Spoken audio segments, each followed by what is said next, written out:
अरे ये क्या, जगन्नाथ भगवान के गहने चोरी हो गए। सुबह होते ही मंदिर में हड़कंप मच चुका था।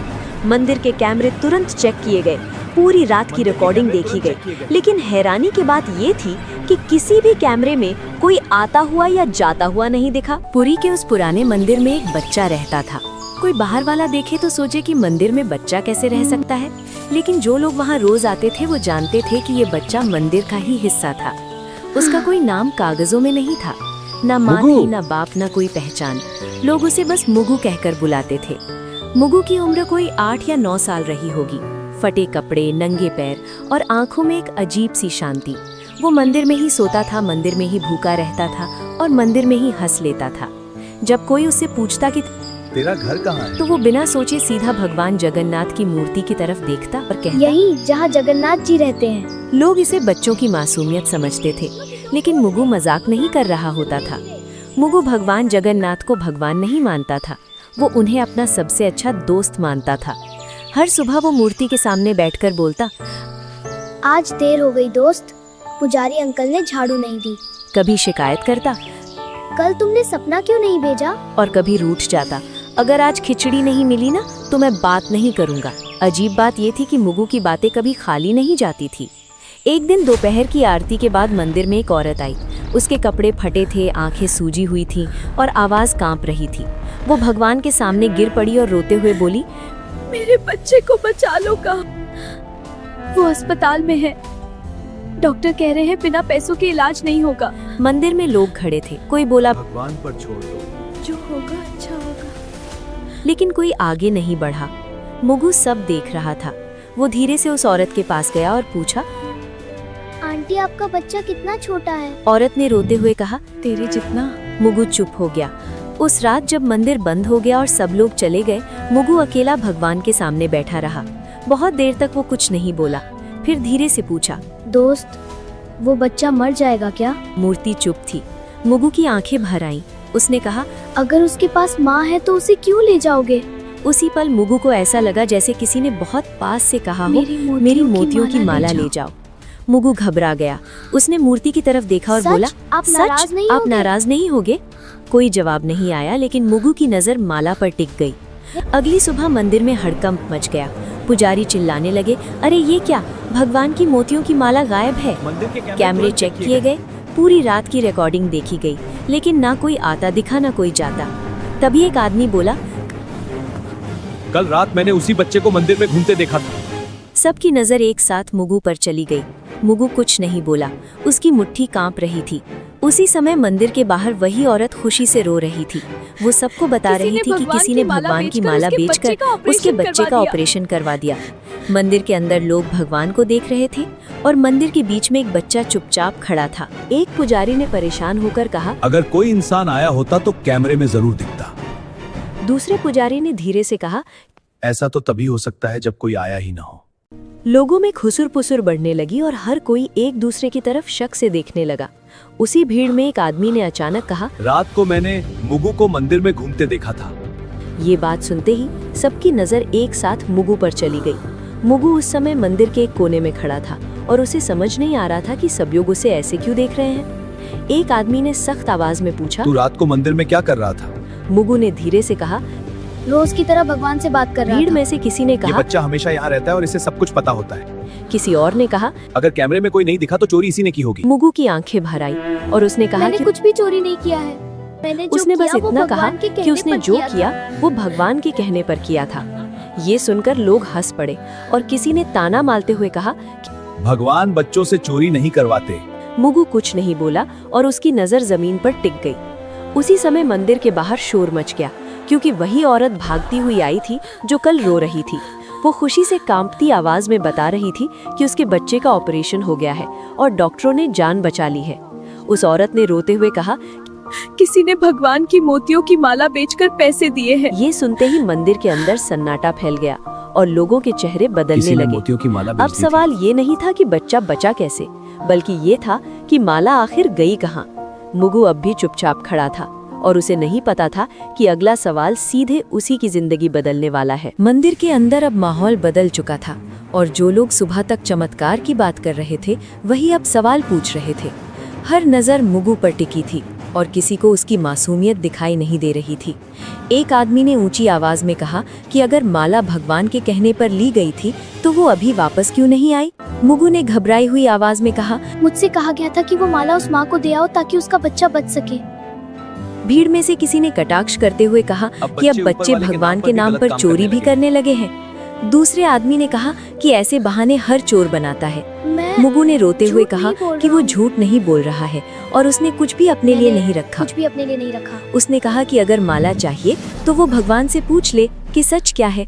ये बात सुनकर पुजारी भी असहज हो गए क्योंकि कोई भी भगवान से सवाल नहीं करना चाहता था। मुख्य पुजारी ने कड़े शब्दों में कहा कि जब तक सच्चाई सामने नहीं आती तब तक बच्चे का यहाँ रुकना ठीक नहीं होगा। तब तक बच्चे को मंदिर में नहीं रहने दिया जाएगा। मुगु को जैसे ही ये बात समझ आई, उसका चेहरा सफेद पड़ गया। उसने डरते हुए पूछा कि क्या अब वो भगवान के पास भी नहीं रह सकता? किसी ने जवाब नहीं दिया और दो आदमी आगे बढ़कर उसे मंदिर के बाहर ले गए। मुगु बार बार पीछे मुड़कर भगवान की मूर्ति की तरफ देख रहा था, जैसे किसी जवाब का इंतजार कर रहा हो। मंदिर के बाहर उसे पत्थर की सीढ़ियों पर बैठा दिया गया और कहा गया कि यहाँ से कहीं मत जाना। धूप तेज थी और मुगु को प्यास लग रही थी, लेकिन किसी ने पानी तक नहीं दिया। अंदर मंदिर में पूजा फिर से शुरू हो गई और लोग भगवान से सुख शांति की प्रार्थना करने लगे। बाहर एक बच्चा चुपचाप बैठा था, जिसे समझ नहीं आ रहा था कि उसने गलत क्या किया। मुगु ने खुद से कहा, अगर भगवान ने कहा था तो फिर सजा मुझे क्यों मिल रही है? उसकी आंखों से आंसू गिरने लगे और वो पहली बार भगवान से बिना बोले सवाल कर रहा था। उसी समय मंदिर के अंदर अचानक हवा तेज चलने लगी और दीपक की लौ हिलने लगी। कुछ लोगों ने इसे भगवान की नाराजगी कहा और कुछ ने इसे महज हवा का झोंका मान लिया। मुगु अब भी सीढ़ियों पर बैठा भगवान की तरफ देख रहा था और उसे नहीं पता था कि ये चुप्पी आने वाले तूफान की शुरुआत। शाम होते ही मंदिर के समिति की बैठक बुलाई गई क्योंकि मामला अब सिर्फ माला का नहीं रहा था।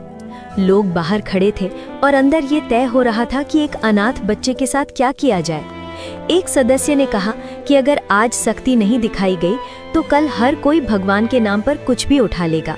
दूसरे ने कहा, बच्चे को बाहर रखने से मंदिर की शांति बनी रहेगी। मुख्य पुजारी चुप बैठे थे और बार बार भगवान की मूर्ति की तरफ देख रहे थे। आखिर उन्होंने भारी आवाज में कहा कि जब तक माला वापस नहीं आती, मुगु मंदिर में नहीं रहेगा। ये फैसला होते ही किसी ने बाहर आकर लोगों को बता दिया कि बच्चे को मंदिर से निकाल दिया गया है। भीड़ में कुछ लोग चुप थे और कुछ ने सिर हिलाकर सहमति जता दी। मुगु को जब ये बताया गया तो उसने बहुत धीमे से पूछा कि क्या वो रात को भी यहाँ नहीं सो सकता? कोई जवाब नहीं आया और उसे मंदिर के मुख्य दरवाजे से बाहर कर दिया गया। मुगु दरवाजे के पास कुछ देर खड़ा रहा और फिर सीढ़ियों पर बैठ गया। उसे समझ नहीं आ रहा था कि भगवान के घर में उसके लिए जगह कैसे खत्म हो गई। उसी समय मंदिर के अंदर एक पुजारी ने देखा कि भगवान की मूर्ति के पास रखा फूल मुरझा गया है। उसने इसे अशुभ संकेत बताया, लेकिन किसी ने उसकी बात पर ध्यान नहीं दिया। रात बढ़ती गई और मंदिर के कपाट बंद हो गए। मुगु बाहर ही बैठा रहा और ठंडी हवा में सिकुड़ता गया।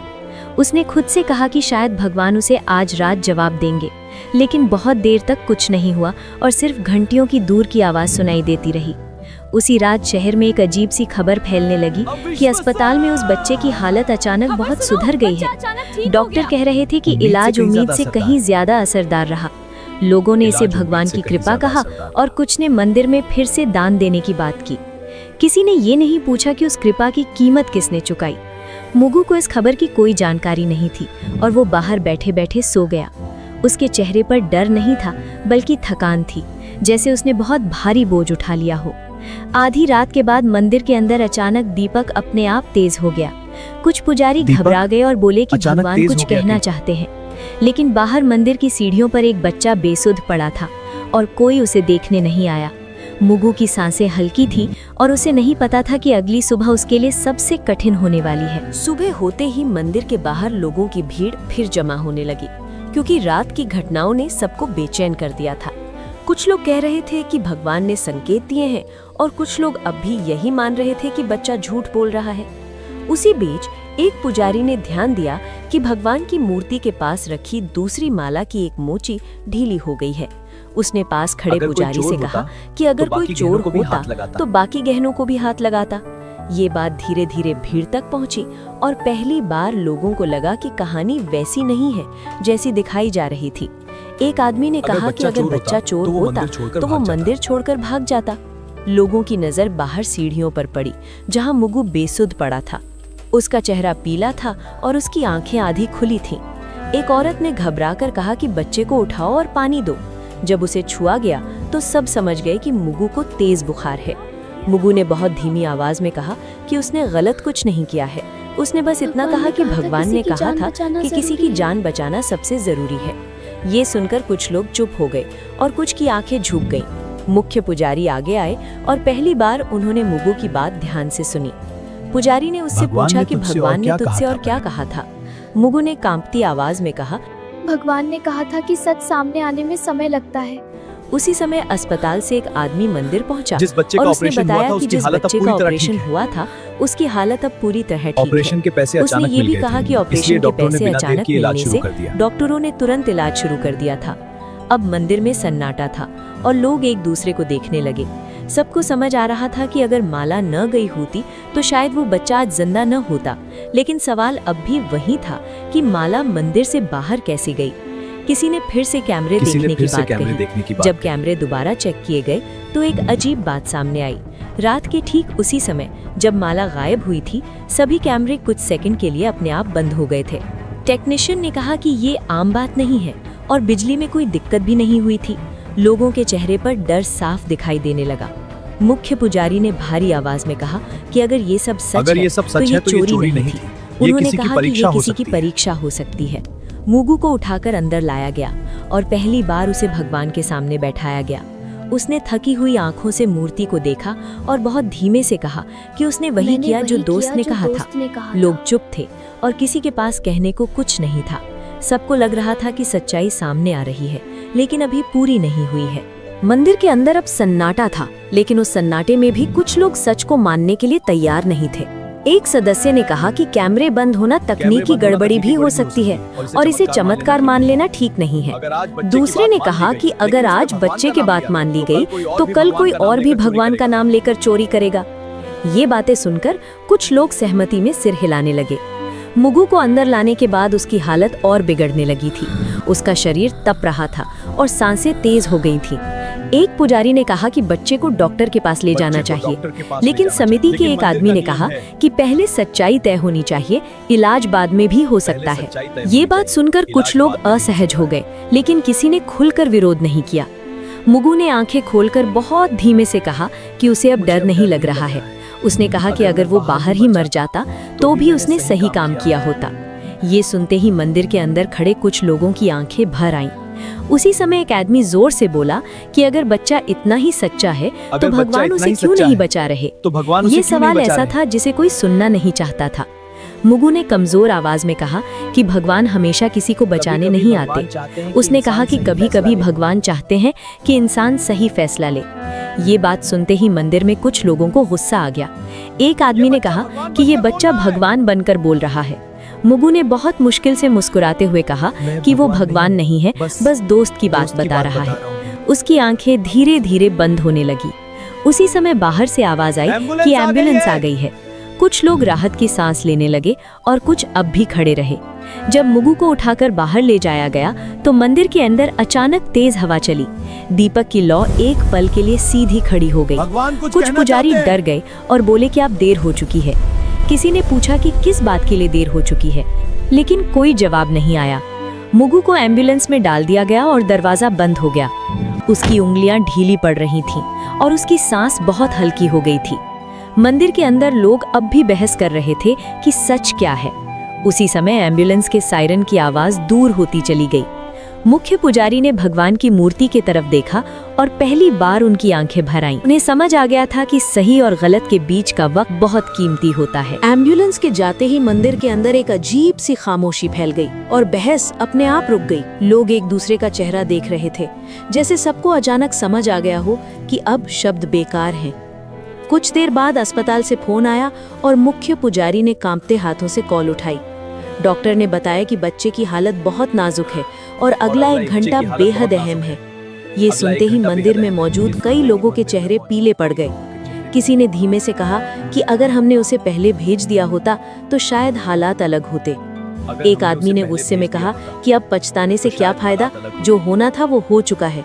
लेकिन उसकी आवाज में भी भरोसा नहीं था, सिर्फ डर था। हो चुका है। उसी समय वो औरत फिर मंदिर पहुंची, जिसका बच्चा अस्पताल से बचकर लौटा था।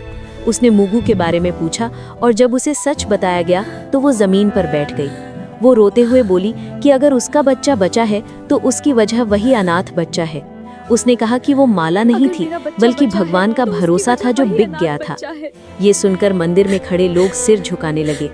किसी की हिम्मत नहीं थी कि उस औरत की आंखों में देख सके। उसी वक्त अस्पताल से दोबारा फोन आया और इस बार आवाज और भी गंभीर थी। डॉक्टर ने बताया कि बच्चे की सांसें बहुत धीमी हो रही हैं और शरीर जवाब दे रहा है। मुख्य पुजारी ने बिना कुछ बोले फोन रख दिया। उन्होंने पहली बार साफ शब्दों में कहा कि ये सब किसी चोरी की कहानी नहीं थी। उन्होंने कहा कि ये परीक्षा थी और हम सब उसमें फेल हो गए। उनकी आवाज में गुस्सा नहीं था, सिर्फ टूटन थी। कुछ लोग रो पड़े और कुछ बस दीवार की तरफ देखते रहे। हर किसी को लग रहा था कि अगर समय को थोड़ा पीछे किया जा सकता तो सब कुछ बदल सकता था। मंदिर के बाहर अचानक तेज हवा चली और धूल उड़ने लगी। कई लोगों ने इसे भगवान का संकेत माना, लेकिन अब किसी के पास जवाब नहीं था। अस्पताल से आखिरी बार फोन आया और इस बार लाइन के उस तरफ सिर्फ सन्नाटा था। कुछ सेकंड बाद डॉक्टर ने कहा कि उन्होंने पूरी कोशिश की, लेकिन बच्चा नहीं बच पाया। ये सुनते ही मंदिर में खड़े कई लोग जमीन पर बैठ गए। किसी ने भगवान को दोष नहीं दिया, क्योंकि अब सब समझ चुके थे कि गलती कहाँ हुई थी। मुख्य पुजारी ने भगवान की मूर्ति की तरफ देखा और बहुत धीमे से कहा कि हमने बहुत देर कर दी। उन्हें एहसास हो गया था कि इंसान जब फैसले टालता है तो उसका अंजाम हमेशा किसी और को भुगतना पड़ता है। मुगु के जाने के बाद मंदिर में पहली बार ऐसा हुआ कि भीड़ होने के बावजूद कोई शोर नहीं था। लोग दर्शन के लिए आ रहे थे, लेकिन किसी के चेहरे पर वो पुरानी श्रद्धा नहीं दिख रही थी। मुख्य पुजारी ने आदेश दिया कि उस दिन कोई उत्सव नहीं होगा और मंदिर में सादगी रखी जाएगी। कुछ लोगों ने राहत महसूस की, लेकिन कुछ को लगा कि ये सब दिखावा है। उसी दिन शाम को खबर फैली कि अस्पताल में उस बच्चे की मां अब भी बैठी रो रही है। उसने कहा कि उसका बच्चा तो बच गया, लेकिन जिस बच्चे ने उसे बचाया वो चला गया। ये बात सुनकर कई लोग पहली बार घर जाकर चुपचाप रोए। किसी ने किसी को नहीं बताया, लेकिन हर किसी के भीतर कुछ टूट चुका था। अगली सुबह मंदिर के एक कोने में सफाई करते समय एक पुजारी को फर्श पर कुछ पड़ा मिला। वो एक छोटी सी पोटली थी जिसे मुगु हमेशा अपने पास रखता था। पोटली खोली गई तो उसमें कोई पैसा नहीं था, कोई खिलौना नहीं था। उसमें बस एक पुरानी रुई की माला थी और एक कागज का टुकड़ा। कागज पर मुगु की टूटी फूटी लिखावट में लिखा था कि अगर भगवान की माला वापस आ जाए तो किसी को सजा मत देना। उसने ये भी लिखा था कि दोस्त ने कहा है कि सही काम का इनाम हमेशा जिंदा रहना नहीं होता। ये पढ़ते ही मुख्य पुजारी की आंखें भर आईं और उन्होंने कागज चुपचाप मोड़ लिया। उन्होंने किसी को वो पंक्तियां जोर से नहीं पढ़कर सुनाई। उसी समय एक और अजीब बात हुई जिसे सबने महसूस किया, लेकिन कोई बोल नहीं पाया। भगवान की मूर्ति के गले में अगली सुबह मोतियों की वही माला वापस दिखने लगी। कैमरे फिर चेक किए गए, लेकिन इस बार भी कुछ नहीं दिखा। ना कोई आता दिखा, ना कोई जाता, बस माला अपनी जगह पर थी। कुछ लोगों ने इसे भगवान की लीला कहा और कुछ ने इसे अपनी गलती मान लिया, लेकिन इस बार किसी ने ताली नहीं बजाई और किसी ने जयकारा नहीं लगाया। मुख्य पुजारी ने धीरे से कहा कि ये माला वापस नहीं आई है, बल्कि हमें वापस मिली है। उनकी आवाज में आदेश नहीं था, सिर्फ स्वीकार था। उसी दिन मंदिर के बाहर एक छोटा सा दिया जलाया गया, बिना किसी घोषणा के। लोग आते गए और चुपचाप दिए के सामने सिर झुकाते गए। कोई नहीं जानता था कि ये दिया किसके लिए है, लेकिन सब समझ रहे थे। मुगु का नाम किसी ने नहीं लिया, लेकिन उसकी कमी हर किसी को महसूस हो रही थी। शाम ढलते ही मंदिर के बाहर एक बच्चा आकर सीढ़ियों पर बैठ गया। वो मुगु जैसा नहीं दिखता था, लेकिन उसकी आंखों में वही इंतजार था। एक आदमी ने उसे देखा और कुछ देर तक खड़ा रहा। उसके मन में पहली बार ये सवाल उठा कि क्या वो आगे बढ़ेगा या फिर देर कर देगा। अगली सुबह मंदिर हमेशा की तरह खुला, लेकिन माहौल पहले जैसा नहीं था। लोग दर्शन के लिए आए, सिर झुकाया और बिना ज्यादा रुके बाहर निकल गए। मुगु की बात अब कोई जोर से नहीं करता था, लेकिन हर कोई उसके बारे में सोच रहा था। मुख्य पुजारी ने उस दिन बहुत कम शब्दों में पूजा करवाई। उन्होंने भगवान से कुछ मांगा नहीं, बस चुपचाप हाथ जोड़कर खड़े रहे। मंदिर के बाहर वही आदमी उस बच्चे को लेकर फिर आया। इस बार बच्चे ने डर के बिना सीढ़ियों पर कदम रखा। किसी ने टोका नहीं, किसी ने सवाल नहीं किया। जैसे सब समझ गए हों कि कुछ सवालों का जवाब नियम नहीं होते। उस बच्चे को खाना दिया गया, पानी दिया गया और एक कोने में बैठा दिया गया। वो बार बार भगवान की मूर्ति की तरफ देख रहा था। उसने आदमी से पूछा भगवान कि क्या मुझसे भगवान उससे नाराज नाराज होंगे। आदमी ने कहा कि भगवान कभी बच्चों से नाराज नहीं भगवान होते, कभी बच्चों से इंसानों नाराज से नहीं होते हैं। इंसानों से ये होते हैं। सुनकर बच्चा हल्का सा मुस्कुराया, ठीक वैसे ही जैसे कभी मुगु मुस्कुराया करता था। शाम को मुख्य पुजारी बाहर आए और पहली बार लोगों से बोले। उन्होंने कहा कि भगवान ने किसी से माला वापस नहीं मंगवाई थी, बल्कि हमें हमारी इंसानियत याद दिलाई थी। उन्होंने कहा कि भगवान की सबसे बड़ी पूजा समय पर लिया गया सही फैसला होता है। भीड़ में खड़े कई लोगों की आंखें भर आईं। मंदिर के बाहर जल रहा दिया अब भी जल रहा था, लेकिन अब वो किसी की मौत की याद में नहीं, बल्कि एक जिम्मेदारी की तरह जल रहा था। वही औरत जिसका बच्चा बच गया था मंदिर आई। उसने उस बच्चे के सिर पर हाथ रखा और कहा कि कुछ कर्ज कभी उतरते नहीं हैं। बच्चे ने उसका हाथ पकड़ लिया। उसे शायद पहली बार लगा कि वो अकेला नहीं है। मंदिर की सीढ़ियों पर खड़े होकर आदमी ने आखिरी बार अंदर देखा। उसे लगा जैसे भगवान चुप नहीं है, बस देख रहे हैं। और उस चुप्पी में एक बात साफ थी, भगवान हमेशा किसी चमत्कार से नहीं, कभी किसी इंसान के फैसले से काम करते हैं। मुगु अब वहां नहीं था, लेकिन अगर कोई आज देर नहीं करता तो यही उसकी सबसे बड़ी